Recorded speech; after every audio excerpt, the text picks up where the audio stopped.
Hey everybody, thanks for joining in. This is the Expats in Azores series. I'm here with my friend and buddy Edmundo, and he's going to be sharing about a little bit about his story of where he came from, and how he came here, left here, came back, and how he just got to the Azores. He's got a very unique story, and he's super funny, but I don't know, are you going to be funny today? I'll try not to be. You like my microphone?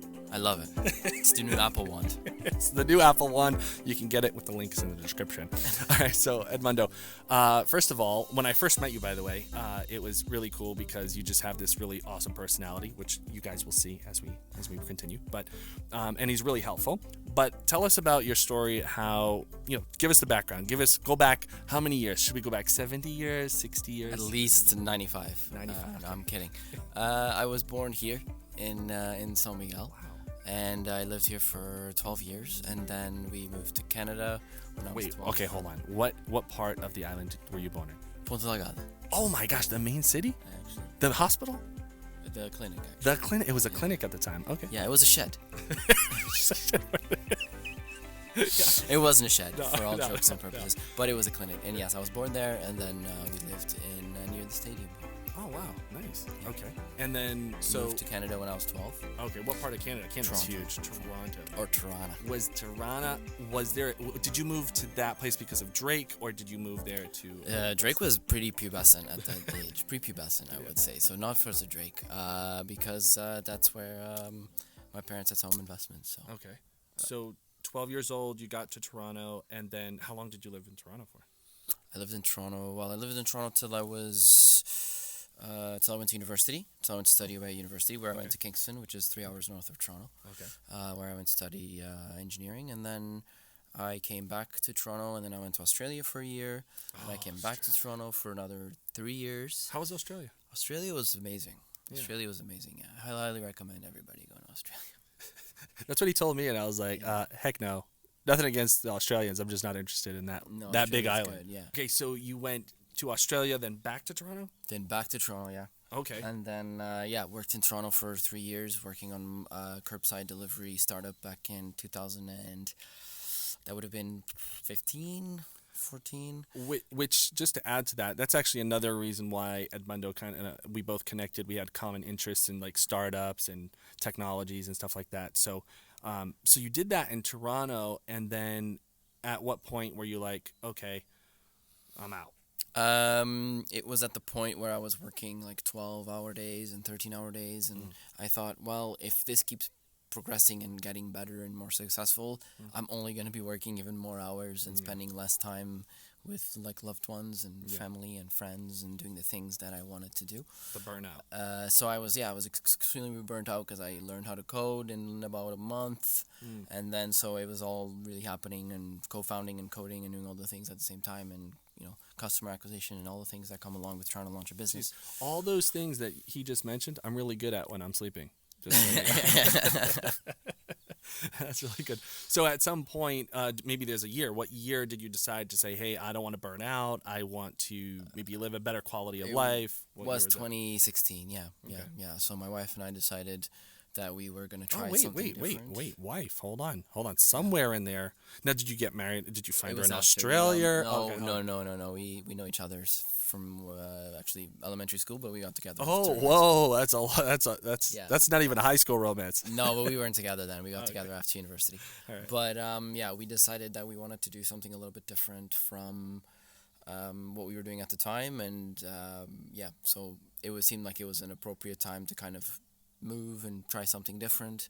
So it was kind of a time that it made sense, and I was getting really burnt out, and I actually had kind of a turning moment, which is a pivotal moment in that year, which was in, I believe it was Halloween. It was October 31st, one of our common friends from high school, she was actually working on a tutoring business. Was the tutoring business here, or? It was in Canada. So it was in Canada. Okay. So this was our friend in Toronto, and she was working on a tutoring business, and on the way back from going out for Halloween, she died.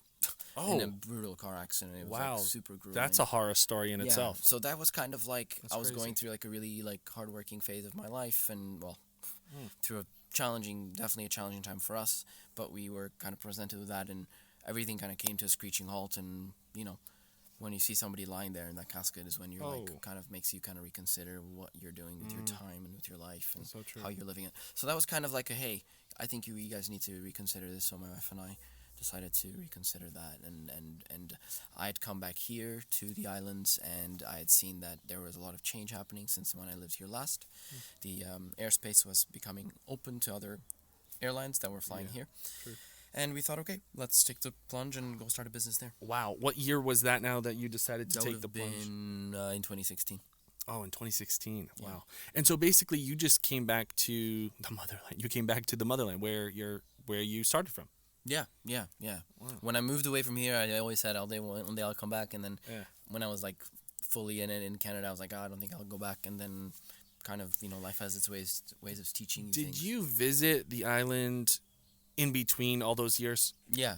I came here regularly. Oh, yeah. okay. Every year I came here, usually wow. once a year. Oh, so we have that in common too. Yes, yeah. But we never saw each other on the streets. No. I was at mean, night. You would work during the day. I'd be on the streets at night. He'd be during the day. That's right. We take rotations, corner rotations. Well, I would come when I was off from school and whatever, so my times were always kind of around that. Okay. And so, I'd come back, and I was seeing it year over year kind of changing, and then the opportunity presented itself to start this business here. And then, Where did the highly talked about immigration clinic come up? Tell us about that, because I know that's, well, a I service am that a lot of people firm use. believer that with any big challenge that there is, any big hurdle that there is to overcome, especially on a global level, like a societal level or a community level, there will always be challenges that bring opportunity. So obviously this year we had COVID, and that brought essentially the economies to a grinding halt. At least on the surface, but a lot of things were actually still happening, and people still needed things done, and it was just changing really rapidly. And so as nobody was traveling and the B&Bs were not looking like they were going to be opening much this year, I had already had this idea about immigration clinic on the back of the head, and it was like, okay, well, I haven't had the time to put that into practice. And so we got to work launching that. Immigration clinic was birthed out of COVID. Yeah, I think if COVID hadn't come, we wouldn't have had the time. I wouldn't have had the time to dedicate to immigration clinic, and Tara wouldn't have had the time to work on the brewery. So in a 30-second summary, 30-second pitch, what is immigration clinic? Immigration clinic is an organization that helps people navigate the local waters. That helps you get things done, and that transposes a little bit of the way that you are used to working in North America or Canada to the islands, which can be one of the biggest challenges when you move here. You expect things done quickly and at least having responses on time, and and clear pricing and all those kinds of things. So we've brought some of the experience of having worked and lived in Canada to here. And so, we essentially help you through legal and accounting help, as well as real estate consulting and translation services. Well, I also know you've helped people in the UK and other countries on the east, not just the west side of the pond, but east as well, like UK, basically anyone coming into the well, obviously the right now, especially this year, the American market has been very keen to move. But we have clients both coming from Europe, and then also from the US and Canada as well. And so I know I've personally benefited from the services now with the launch of the Portuguese lessons, which is really great. And now with some of the services, like what would someone come to you, immigration clinic, for? Like, I need this, or maybe one of the most regarded things that people need all the time. Well, people want to know, hey, I want to start a business here. What do I need to do? Or I have earnings somewhere else, and I want tax advice on how to set up myself here to accommodate that. And sometimes people just have a lot of information that they found online, and the Portuguese tax system is essentially like a labyrinth. It's a maze. And you can go about it in a few different ways, and we try and find a way that works for you, and that you feel comfortable with, and that can be the most beneficial for you while adhering to all the rules and laws that there are. That's good. Yeah, and you also have consultative services, right? Yeah, we do. Another one of our really popular services is people when they move here. We have real estate consulting services. So, for example, you want to buy a house here, and there's all kinds of you want to buy a house here, and there's all kinds of hoops you have to go through. There's all kinds of hidden call it dangers in terms of where you buy your house, what's the neighborhood like, how's the construction, what's the state of the house, and some things are not immediately obvious. That's So true. I often go with, a lot of my clients, I go with them while they're still choosing the house or the property, and then so we set what their goals are. We try and squeeze out what their goals are and what they're looking for, and then we use that as kind of scoring parameters to be able to choose and find something that's right for you, so that you don't end up purchasing something that then is becoming more of a hassle than a benefit. More of a headache than a Yeah. pleasure. Yeah. Wow. That's really good. And by the way, I've heard so many good things from other people in the group. I'd like you to just share about that, because I'm going to put links in the description, by the way, about Edmundo's businesses of the immigration clinic and the group. I want people to know about your group and how, oh my gosh, it's helping a lot of people. Over in the thousands now, right? And this is actually a group. It's kind of interesting because I got to give a little backstory. I came into this group and I posted a property. That's actually how we met. Yeah. I posted a property that I was trying to sell, and Edmundo was like, "Hey, you can't post that." Like, he knew his stuff. He was like, "Hey, you can't post that. Where's your whatever PIN number?" AMI number.